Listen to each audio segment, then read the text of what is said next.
बिस्मिल्लाहिर्रहमानिर्रहीम। Physics 101 lecture number 2। इसमें है काइनेमेटिक्स। काइनेमेटिक्स होती है मोशन की स्टडी सारी। सबसे पहले है हमारे पास है डिस्प्लेसमेंट, जो कि होता है shortest distance between two points. दो पॉइंट्स के दरमियान सबसे ज़्यादा कम से कम फासला, मतलब ये ए टू बी हम देखते हैं। ये भी डिस्टेंस है, ये डॉट वाला भी डिस्टेंस है, और जो डॉट वाला है ना, ये हमारे पास डिस्प्लेसमेंट है, जो कि कम से कम डिस्टेंस है।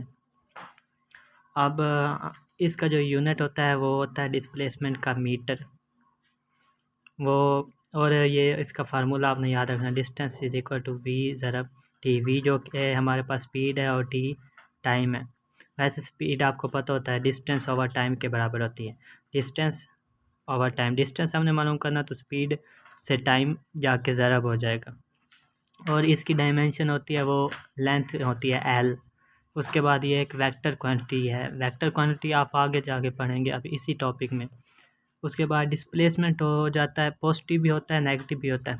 अगर हम यहाँ पे एक रेफरेंस पॉइंट लें, यहाँ पे जो इसकी राइट साइड वाला होगा वो हो जाएगा पॉजिटिव, और जो इसके एक की तरफ हो जाएगा बैक साइड लेफ़्ट साइड पे, वो हमारे पास क्या होगा, नेगेटिव डिस्प्लेसमेंट। ये आपने याद रखना। उसके बाद हमारे पास आ जाती है स्पीड। स्पीड आपको पता है डिस्टेंस ओवर टाइम। ये एक स्पीड जो कि स्केलर क्वांटिटी है, जबकि जो वेलोसिटी है वो है वेक्टर क्वांटिटी। ये आपने याद रखना। उसके बाद इसका ही जो यूनिट है वो मीटर पर सेकंड है। उसके बाद जो एक टर्म आती है, मतलब एमसीक्यूज़ आता है, क्योंकि हम एमसीक्यूज़ की तैयारी करनी है इस बार। उसके बाद स्पीडोमीटर ऑफ कार मेजर्स। जो स्पीडोमीटर ऑफ कार होती है वो इंस्टेंटेनियस स्पीड मेजर करती है, ना कि वेलोसिटी। ये आपने याद रखना। स्पीडोमीटर या बाइक का आप देख लेते हैं, बाइक के ऊपर जो मीटर लगा होता है वो उस टाइम जो स्पीड चल रही होती है उसको मेजर करता है। इंस्टेंटेनियस जो उस वक्त है स्पीड हमारी। उसके बाद है वेलोसिटी। वेलोसिटी होता है डिस्प्लेसमेंट ओवर टाइम। ये भी वेक्टर क्वांटिटी, इसका यूनिट है डिस्प्लेसमेंट होता है मीटर, और ये टाइम नीचे आके सेकंड। ये मीटर सेकंड, सेकंड ऊपर जाके मीटर पर सेकंड हो जाएगा। और ये वेलोसिटी इंस्टेंटेनियस वेलोसिटी हो जाती है, एवरेज वेलोसिटी होती है। ये आपने याद रखने, दो तीन टर्म है।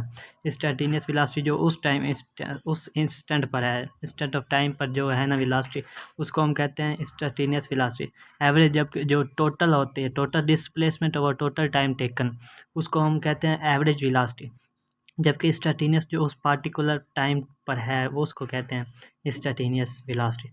उसके बाद हमारे पास आ जाता है एक्सेलरेशन। एक्सेलरेशन होता है rate of change of velocity. ये आपने याद रखना है, वेलोसिटी ओवर टाइम, इसको हम कहते हैं एक्सेलरेशन। इसका यूनिट होता है वेलोसिटी का मीटर पर second divided by second. Second ऊपर जाके हो जाएगा मीटर पर सेकंड स्केयर। ये एक वेक्टर क्वांटिटी है। और जो नेगेटिव, ये भी पॉजिटिव भी होता है नेगेटिव भी होता है। जो नेगेटिव एक्सेलरेशन होता है उसके लिए टर्म इस्तेमाल हो गई रिटार्डेशन और डीसेलरेशन। उसके बाद वो कहते हैं कि फॉर कांस्टेंट स्पीड, अगर स्पीड हमारे पास कांस्टेंट है, चेंज इन वेलोसिटी ज़ीरो हो जाती है और एक्सेलरेशन कांस्टेंट, एक्सेलरेशन भी ज़ीरो हो जाती है। ये है ना, एक्सेलरेशन होती है डेल वी और टी। अगर स्पीड कांस्टेंट है, मतलब 5 ही है, 5 माइनस 5, ये 5, डेल वी होता है change in velocity v f minus v I.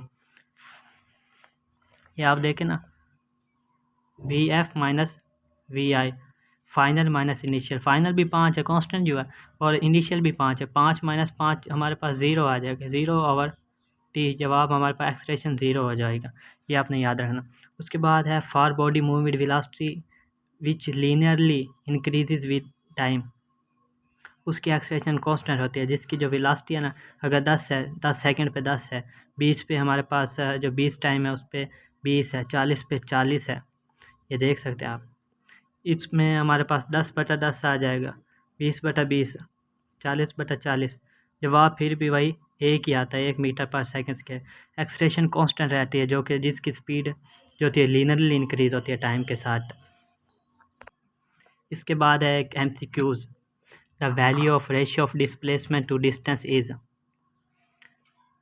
A option है always 1, always, B option always less than 1, C option more than 1, और डी इक्वल और लेस देन 1। अब हम डिस्प्लेसमेंट की तरफ जाते हैं। वो कहता है रेशियो डिस्प्लेसमेंट और डिस्टेंस की रेशियो देखनी है। ये हमारे पास है। और अगर डिस्प्लेसमेंट देखा जाए तो ये डिस्प्लेसमेंट सबसे छोटा है। इसका डिस्प्लेसमेंट ओवर डिस्टेंस हमने देखना, डिस्प्लेसमेंट ओवर।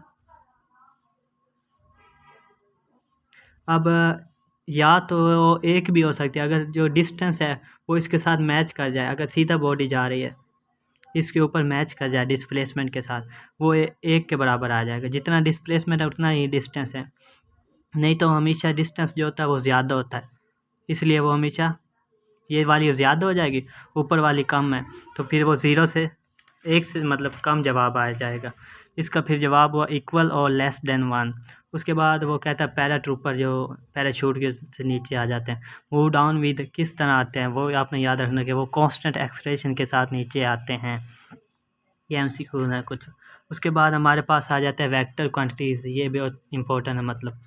उसके बाद वेक्टर क्वांटिटीज़ वो क्वांटिटीज़ होती हैं जिनकी दोनों मैग्नीट्यूड भी होती है और डायरेक्शन भी होती है, उनको हम वेक्टर क्वांटिटीज़ कहते हैं। जैसे कि विंड जा रही वेलोसिटी के साथ किसी भी वाइंड, वो एक सिमत में जा रही होती है वाइंड, और उसकी मतलब कुछ मैग्नीट्यूड भी होती है, कितनी स्पीड के साथ बस जा रही है।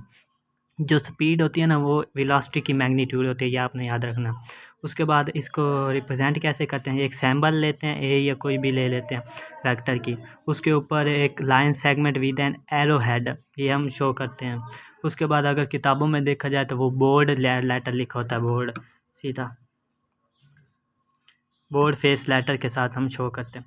उसके बाद है ये अगर कोऑर्डिनेट रेक्टेंगुलर कोऑर्डिनेट सिस्टम है कि एक्स एक्सिस और वाई एक्सिस, ये उसका बीच में जो होता है इसे ओरिजिन कहते हैं। ये पॉजिटिव एक्स एक्सिस है, ये नेगेटिव एक्स एक्सिस है, ये पॉजिटिव वाई एक्सिस है, ये नेगेटिव वाई एक्सिस है।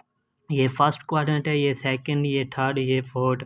फर्स्ट क्वाड्रेंट में दोनों पॉजिटिव होते हैं, वाई एक्सिस भी पॉजिटिव है, एक्स एक्सिस भी पॉजिटिव। इसमें एक एक्स एक्सिस नेगेटिव है सेकंड क्वाड्रेंट में, वाई एक्सिस पॉजिटिव है। थर्ड क्वाड्रेंट में देखा जाए तो वाई नेगेटिव है, एक्स दोनों नेगेटिव है थर्ड में। उसके बाद ये वाई एक्सिस फोर्थ में नेगेटिव है जबकि एक्स एक्सिस पॉजिटिव है। उसके बाद अगर हम स्पेस में देखें तो उसमें ये एक और एक्सिस आ जाता है जिसे हम थर्ड एक्सिस हो तो जेड एक्सिस कहते हैं। जैसे कि फुटबॉल में होता है वो 3D होता है, ये याद रखना आपने। उसके बाद आ जाती है एक term unit vector. Unit vector वो होता है, ये डायरेक्शन को शो करने के लिए होता है, जिसकी मैग्नीट्यूड होती है 1। और इसको हम रिप्रेजेंट कैसे करते हैं, ए के ऊपर ये निशान लगा, इसे ए हैट कहते हैं, ये हैट का निशान है। उसके बाद अगर हम एक वेक्टर को देखा जाए जिसकी दोनों होती है मैग्नीट्यूड भी डायरेक्शन में, अगर खाली लिखा जाए ये मैग्नीट्यूड को ज़ाहिर करता है, जबकि ये ए हैट डायरेक्शन को ज़ाहिर करता है। यूनिट वेक्टर और मैग्नीट्यूड इन दोनों को हम मिलाएं ना, अब वेक्टर जो एक वेक्टर है, ये vector is the product of its magnitude and unit vector, मतलब इन दोनों को हम सरफ करें तो ये एक वेक्टर आ जाता है, जबकि ये इसकी मैग्नीट्यूड है। उसके बाद यूनिट वेक्टर मुख्तलिफ डायरेक्शन को शो करने के लिए होते हैं। एक्स एक्सिस में जो होता है यूनिट वेक्टर उसको आई कहते हैं, आई हैट। उसके बाद सिमिलरली फॉर वाई एक्सिस उसको जेड एक्सिस, इस तरह मुख्तलिफ हैं। वाई एक्सिस का जे यूनिट वेक्टर है, जेड एक्सिस का के यूनिट वेक्टर, इस तरह यहाँ आपने याद रखना। और एक और है एन यूनिट वेक्टर, ये आगे आपका आएगा, ये आपने याद रखना एन यूनिट वेक्टर। उसके बाद इक्वल वेक्टर क्या होते हैं, दो वेक्टर इक्वल होते हैं अगर दोनों की मैग्नीट्यूड भी सेम है और डायरेक्शन भी सेम है।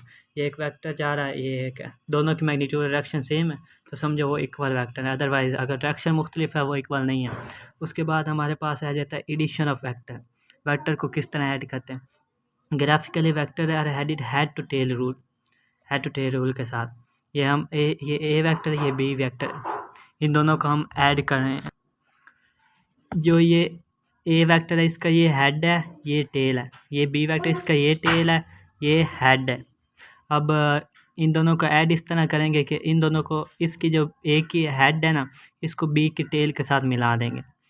और जो एक और हमने तीसरा वेक्टर लेना होता है रिजल्टेंट वेक्टर, जो इन दोनों को मिलाकर करते हैं। उसका जो रिजल्टेंट वेक्टर है उसकी जो टेल होती है वो ए की टेल के साथ, जबकि जो हेड होता है बी के हेड के साथ मिला जाना है। ये हमारे पास रिजल्टेंट वेक्टर आज के जो कि इन दोनों को ऐड करके आया है। उसके बाद अलजेब्रिकली जो हम ऐड करते हैं उनको कंपोनेंट को ऐड करते हैं। कंपोनेंट में पहले आपको बता चुका हूँ कि एक्स एक्सिस में आई होता है यूनिट वेक्टर मिलाकर, ये उसके कंपोनेंट होते हैं। जैसे कि 4 ये आई है, ये भी 5 ये आई है, उसके बाद ये 1 और ये 6, इन दोनों को मिलाना 4। ये एक्स एक्सिस का होता है, ये वाई होता है, ये आपको पता है। एक्स एक्सिस का हम आई यूनिट वेक्टर को शो करते हैं, जबकि एक्स और वाई वाले को हम जे यूनिट वेक्टर के साथ, वो मैं वैसे बता रहा हूँ। उसके बाद ये 4 को 5 के साथ सिर्फ ऐड कर सकते हैं जो सेम होते हैं, और 1 को 6 के साथ, ये दोनों ऐड हो गए, 4 और 5 9 आ गए, 1 और 6 7 आ गए। इस तरह हो जाता है। ये है MCQs है लास्ट पे। A vector in space has component, space में मैंने आपको पहले भी बताया कि 3D होता है, 3 डायमेंशन। इसका जवाब है 3। आज का लेक्चर यहीं पे ख़त्म होता है। मज़ीद वीडियो देखने के लिए हमारा चैनल सब्सक्राइब करें। शुक्रिया।